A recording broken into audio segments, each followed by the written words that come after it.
Bona nit a tots, som a la cabina de l'Airbus 321 direcció de les Palmes, amb el Manu, amb el Sergio. Ells són els homes que ens han de portar avui cap a les Palmes. El Barça juga demà, recordeu, a las 4 hora catalana, a las 3 hora de Canarias. ¿Qué tal? ¿Cómo estáis? Muy bien. ¿Todo bien? ¿Cómo se prevé este viaje? En principio... Bueno, un poquito a lo mejor movidito, hay un poquito de turbulencia cuando estemos llegando a Las Palmas porque hay allí una masa nubosa, pero vamos, en principio no hay nada que nos pueda preocupar. El temporal va un poco a la baja, por eso que la gente no se asuste, que esto No ya tiene nada. está bajando. Un poquito de viento y ya está. Y esta nave que lleváis aquí, al final, con tanto botón, es la pregunta que siempre os deben hacer, ¿no? ¿Ya os aclaráis con tanto botón?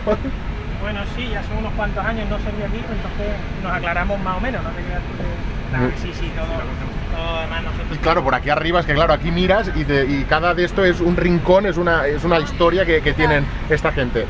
¿De qué equipo eres? No eres muy futbolero, tú, Manu. ¿Y tú del Betis? Yo del Betis a muerte. Mañana gran final, ¿eh?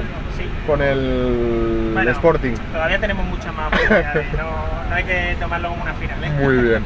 Os agradezco, que tengamos un buen vuelo. Vinga, això esperem. Amb Vueling, marxem cap a les Palmes, que vagi molt bé, ens ho esperem demà a partir de les 3. Adeu.